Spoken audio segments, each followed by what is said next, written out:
కాంగ్రెస్ ఎమ్మెల్యేలు ఎమ్మెల్సీలతో సీఎం రేవంత్ రెడ్డి మంత్రి ఉత్తమ్ సమావేశం ముగిసింది. ప్రజాభవన్లో జరిగిన సమావేశంలో ఎమ్మెల్యేలు ఎమ్మెల్సీలకు ప్రాజెక్టులపై పవర్ పాయింట్ ప్రెజెంటేషన్ ఇచ్చారు మంత్రి ఉత్తమ్. గత ప్రభుత్వ వైఫల్యాలు, తమ ప్రభుత్వ నిర్ణయాలను ప్రెజెంటేషన్ ద్వారా ఎమ్మెల్యేలు ఎమ్మెల్సీలకు వివరించారు ఉత్తమ్. రేపు అసెంబ్లీలో ఇరిగేషన్పై శ్వేతపత్రం విడుదల చేయనుంది సర్కార్. ఇరిగేషన్పై చర్చలు అనుసరించాల్సిన వ్యూహాలపై ప్రజాప్రతినిధులకు సీఎం రేవంత్ రెడ్డి, మంత్రి ఉత్తమ్ కుమార్ రెడ్డి దిశానిర్దేశం చేసినట్టు సమాచారం.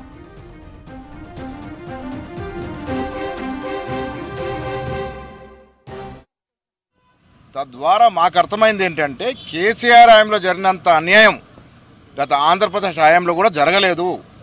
జగన్మోహన్ రెడ్డితో కుమ్మక్కై మన వాటాని, మన హక్కుల్ని, కృష్ణాజలం హక్కుల్ని ఆయనకు ధరావతం చేశాడు. ఆయన వీడియోలో మాట్లాడిన సందర్భాలు కూడా మేము చూసినాం. సో రేపటి నుంచి రేపు అసెంబ్లీలో జరగబోయే సమావేశాల్లో మా ముఖ్యమంత్రి గారు, ఉప ముఖ్యమంత్రి గారు, ఇరిగేషన్ మంత్రి గారు ఇంకా స్పష్టత, స్పీకర్ గారు అనుమతి ఇస్తే చర్చలో పాల్గొని ఇంకా కూడా స్పష్టత ఇస్తారు. కేసీఆర్ గారు ఇక్కడైనా అబద్ధాలు ఆడడం మానుకొని ప్రజాస్వామ్యం మీద నమ్మకం ఉంటే అసెంబ్లీకి వచ్చి అసెంబ్లీకి అటెండ్ అయ్యి ఆయన చేసిన తప్పిదాలని వివరించుకోవాల్సిందిగా కోరుతా ఉన్నాం. రేపు అసెంబ్లీలో ఇరిగేషన్ మీద, ముఖ్యంగా కృష్ణా జలాల మీద, కేసీఆర్ ఆడుతున్న అబద్ధాల మీద వాస్తవాల్ని ప్రజలకు అసెంబ్లీ ద్వారా వివరిస్తాం. పవర్ పాయింట్ ప్రెజెంటేషన్ ఉంటుందా అసెంబ్లీ?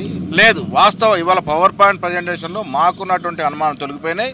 కేసీఆర్ చేస్తున్నటువంటి చేసిన లూటి రేపు అసెంబ్లీ ద్వారా ప్రజలకు తెలియజేస్తాం. ముఖ్యమంత్రి గారు కూడా అధికార నిపుణులు, ఇరిగేషన్ మంత్రి గారు ఇచ్చినటువంటి వివరణతో సంతృప్తి చెందినారు. వారికి కూడా పూర్తి అవగాహన ఉంది. డిప్యూటీ సీఎం గారు కూడా పూర్తి అవగాహనతో ఉన్నారు. రేపు అన్నీ కూడా అసెంబ్లీ శాఖ స్పష్టత ఇస్తారు.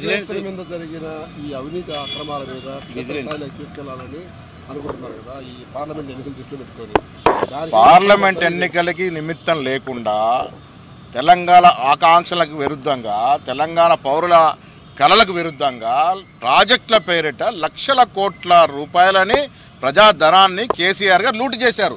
ఇది వాస్తవం. ఇది ప్రజలకు కొంత తెలిసింది కాబట్టి ఎన్నికల్లో రిజల్ట్ ఇచ్చినారు. ఇంకా పరిపూర్ణంగా తెలియాల్సిన అవసరం ఉంది. రేపటి నుంచి ఆ కార్యక్రమంలో ఉంటాం.